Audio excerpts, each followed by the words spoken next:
பிரதி வணக்கம். கேரளாவில் பெய்து வரக்கூடிய தென்மேற்கு பருவமழை காரணமாக பல்வேறு இடங்கள் வெள்ளக்காடாக காட்சியளிக்கின்றன. அதிலும் அதிர்ச்சி தரக்கூடிய சம்பவமாக வயநாட்டுக்குட்பட்ட மேப்பாடி, சூரல்மலை, முண்டகை உள்ளிட்ட பகுதியில் நள்ளிரவு 2 முறை நிலச்சரிவானது ஏற்பட்டது. இதன் காரணமாக அந்த பகுதி மக்கள் கிட்டத்தட்ட 1000க்கும் மேற்பட்டவர்கள் இந்த நிலச்சரிவால் பாதிக்கப்பட்டு தவித்து வருகிறார்கள். தற்போது வரையில் உயிரிழப்பு என்பது அதிகரித்துக் கொண்டே வருகின்றது. பலர் படுகாயமடைந்து அருகிலுள்ள மருத்துவமனையில் அனுமதிக்கப்பட்டிருக்கிறார்கள். இந்த குழு கேரளாவுக்கு விரைந்து சென்று மீட்பு பணி துரிதமாக மேற்கொண்டு வருகிறார்கள். உயிரிழப்பு என்பது 19ஆக அதிகரித்திருக்கிறது. 30க்கும் மேற்பட்டவர்கள் படுகாயமடைந்திருக்கிறார்கள்.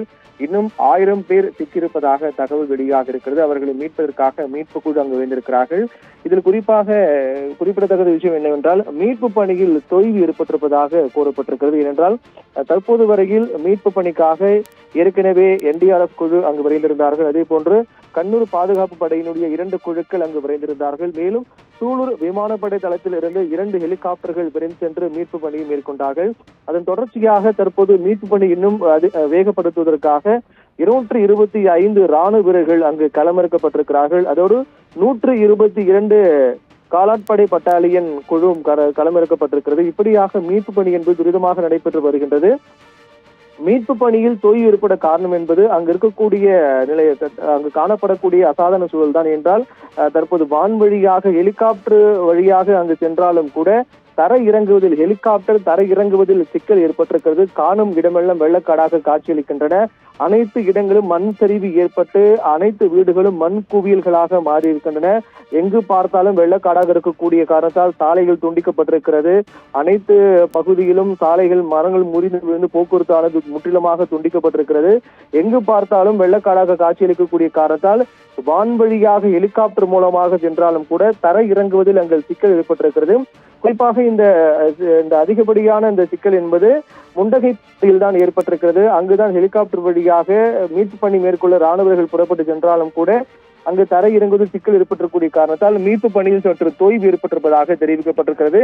இந்நிலையில் கேரள முதலமைச்சர் பினராயி விஜயனுடன் தமிழக அரசு சார்பாக, குறிப்பாக தமிழகத்தில் இருக்கக்கூடிய பல்வேறு பல்வேறு அமைச்சர்கள் மற்றும் பல்வேறு அதிகாரிகளும் கூட இது தொடர்பாக தொடர்ந்து விசாரித்து வருவதாக தெரிவிக்கப்பட்டிருக்கிறது.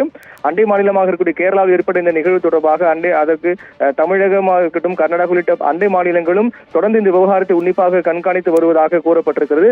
குறிப்பாக கேரள முதலமைச்சர் பினராயி விஜயனுடன் பிரதமர் நரேந்திர மோடி இது குறித்து தொலைபேசியில் கேட்டிருந்ததாகவும் அனைத்து உதவிகளும் செய்ய மத்திய அரசு தயாராக இருப்பதாக தெரிவித்திருக்கிறார்.